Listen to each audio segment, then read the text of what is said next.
हमारे शरीर को शीतलता नहीं प्रदान कर सकती, उसी प्रकार हमारे मन को भगवान के चरणों में लगाने के लिए निराकार व्याप्त है भगवान, परंतु साकार रूप हमें चाहिए, जो हम भगवान के दर्शन करें, जिससे हमारा मन लगे और उनको देख के हम अपने दिल की बातें बोल सके। इसलिए श्री कृष्णा वयम नुमा कहा है। वेदव्यास जी इस श्लोक में भगवान का परिचय भी बता रहे हैं कि भगवान का परिचय क्या है, भगवान का स्वरूप कैसा है। भगवान सत्य स्वरूप है। सत्यनारायण की कथा पढ़ते हो ना आप लोग, सत्यस्य योनिम निहितम च सत्य, भगवान सत्य स्वरूप में हर जगह व्याप्त है। चित्त, ये जो सूर्य भगवान है ना, ये सूर्य भगवान को जो प्रकाश आ रहा है, ये परमात्मा के द्वारा प्रदत्त है। भगवान का दूसरा स्वरूप प्रकाश स्वरूप है। तीसरा भगवान का आनंद स्वरूप है। आनंद बोले तो आनंद की परिभाषा क्या है?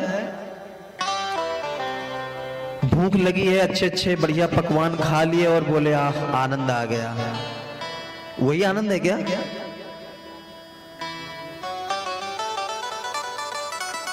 या फिर बढ़िया एयर कंडीशनर रूम में सो गए और बोले वाह नींद बहुत अच्छी आई, आनंद आ गया, ये आनंद है क्या? नहीं। वो आपको भूख लगी थी, आपको अच्छे व्यंजन मिल गए तो आपकी क्षुधा शांत हो गई, आपकी भूख मिट गई, आपके शरीर को सुख मिला, आनंद नहीं। आनंद तो भगवान के भजन में है, भगवान के नाम में है। आनंद अनुभूति करने की चीज है और वो ऐसे नहीं होती। कभी आप एकांत में बैठ के भजन करो, हरे राम राम राम हरे हरे, हरे कृष्ण कृष्ण कृष्ण हरे हरे। एकांत में भजन करो, अंदर से एक आनंद, एक उमंग प्रकट होगा, अंदर शांति प्रदान होगी, उसको हम आनंद बोलते हैं। विश्वोत्पत्त्यादि हेतवे, भगवान विश्व की उत्पत्ति करते हैं और उसका पालन करते हैं, और जब समय होता तो उसका संहार भी करते हैं। ये भगवान का स्वरूप है। तापत्रय विनाशाय, और भगवान का स्वभाव कैसा है? कहते हैं कि जब भगवान प्रसन्न हो जाए ना तो तापत्रय विनाशाय, 3 प्रकार के जो ताप होते हैं उनको नष्ट कर देते हैं। 3 प्रकार के ताप, आध्यात्मिक, आधिदैविक, आदि भौतिक, ये 3 प्रकार के ताप होते हैं। इन 3 प्रकार के तापों से दुनिया ग्रसित है महाराज, दुनिया दुखी है। कौन? कोई तन दुखी, कोई मन दुखी, और कोई धन बिन रहत उदास, थोड़ा थोड़ा सब दुखी, सुखी राम के दास। धन बहुत है परंतु शरीर साथ नहीं दे रहा है, वो बेचारा शरीर से परेशान है। शुक्र है भगवान का कि हम स्वस्थ हैं। सबसे बड़ा बल किसका है पता है आपको? पहला बल है शरीर का बल। किसका? शरीर का बल। और सबसे छोटा बल है धन। धन बल बोलते ना, धन का बल। धन का बल बहुत छोटा है। शरीर अस्वस्थ हो जाता है, हॉस्पिटल में जाके देखो महाराज, कभी बीमारी से ग्रसित हैं, लोग कह रहे मेरा सब कुछ चला जाए, सब कुछ बिक जाए, परंतु एक बार हमारा ये ठीक हो जाए। तो वहां पर किसका बल हुआ? शरीर का बल हुआ। शरीर से बल से भी बड़ा बल होता है आत्मबल। शरीर साथ नहीं दे रहा है परंतु कह रहे नहीं मैं वहां तक जाऊंगी, और वो चल के जाता है मेहनत करके, आत्मबल। और आत्मबल से भी बड़ा होता है भगवान का बल।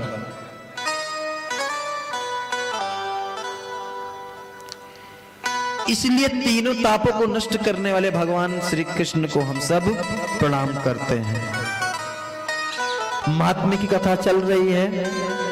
अब हम चलते हैं अपने मन को लेकर नैमिषारण्य क्षेत्र में, जहां पर 88,000 ऋषि 1,000 वर्ष तक चलने वाले यज्ञ का आयोजन किया।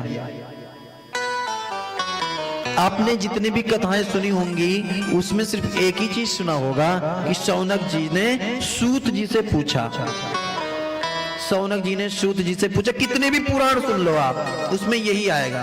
क्यों? क्योंकि सारे पुराणों की कथा वहीं पे हुई थी। 1,000 वर्ष तक चलने वाला यज्ञ था। 9,000 वर्ष पूरे हो गए थे, अंतिम वर्ष चल रहा था यज्ञ का। ऋषियों ने कहा हमने सब कुछ कर लिया, वेद आदि के पाठ कर लिए, परंतु अभी भगवान की कथा नहीं सुन पाए। हे प्रभु, कोई ऐसा गुरुदेव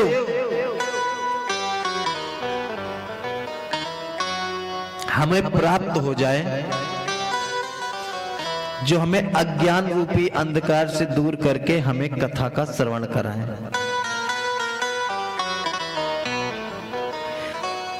सूत जी महाराज, शौनक जी आज ऋषि ऐसे सोच ही रहे थे कि सूत जी की महाराज सहसा वहां पर प्रकट हो गए। ध्यान देना, सूत जी महाराज की आयु सिर्फ और सिर्फ 20 वर्ष की है। कितनी है? 20 वर्ष। और शौनक आदि जो ऋषि थे उनकी हजारों हजार वर्ष थी। कुछ ऋषि तो ऐसे थे जिनके आगे पूरी चतुरंगिणी बीत गई थी। सतयुग, त्रेता, द्वापर, कलयुग चारों बीत गए थे। इतने बड़े बड़े एज वाले थे। परंतु जैसे ही सूत जी महाराज उस सभा में पहुंचते हैं, शौनक आदि जो ऋषि थे वो खड़े हो जाते हैं और खड़े होके सूत जी महाराज को प्रणाम करने लगते हैं। सूत जी महाराज को थोड़ा अचंभा लगता, बोले प्रभु आप ये क्या कर रहे हो? हम तो आपसे इतने छोटे हैं। शौनक जी ने कहा प्रभु, अज्ञान ध्वांत विध्वंस कोटिशूर समप्रभा सूताख्या ही कथा सारम मम कर्ण रसायनम आयुर्वृद्धा धनवृद्धा बलवृद्धा तथैव च ते सर्वे ज्ञान वृद्धाश्च किंकिरा शिष्य किंकिरा। प्रभु आप तो आप छोटे हो, आयुर्वृद्धा धन वृद्धा। प्रभु कोई आयु में बड़ा होता है, कोई धन में बड़ा होता है। आयुर्वृद्धा धन वृद्धा बल वृद्धा तथैव, कोई बल में बड़ा होता है। परंतु ते सर्वे ज्ञान वृद्धाश्च, उन सब में जो ज्ञान में बड़े होते हैं वो तुम्हारा सबसे बड़े होते हैं। क्यों?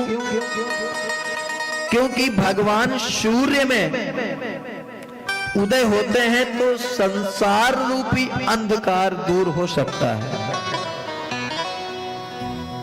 भगवान सूर्य भी मानव मात्र के अंदर जो अज्ञान रूपी अंधकार है उसको वो दूर नहीं कर सकते, परंतु आप जैसे सद्गुरु मिल जाएं तो अज्ञान रूपी अंधकार तो आप ही दूर कर सकते हैं, जिसको सूर्य भगवान भी दूर नहीं कर सकते। इसलिए हम आपको प्रणाम करते हैं। एक प्रश्न पूछता हूं आपसे कि हमको हमारे जीवन में गुरु की आवश्यकता क्यों? क्या हमें गुरु बनाना जरूरी है जीवन में? गुरु की क्या परिभाषा है? हमारे जीवन में गुरु को क्या महानता है? गुरु क्या काम करता है हमारे लिए? इस बात को जानना बहुत आवश्यक है। क्यों? क्योंकि आजकल गुरु तो लोग ऐसे बदल रहे हैं जैसे कोई कपड़ा बदल रहा हो। महाराज अभी हम ट्रेन में आ रहे थे तो ऐसे हम सभी थे, तो एक व्यक्ति बैठा हुआ था, कह रहा था आजकल तो बहुत सारे हो गए हैं, गुरु करो जान के और पानी पियो छान के। मैं सुन रहा था, मैं समझ गया कि भाई ये मुझे ही बोल रहा है, परंतु ऐसे लोगों से तो बकवास भी नहीं की जा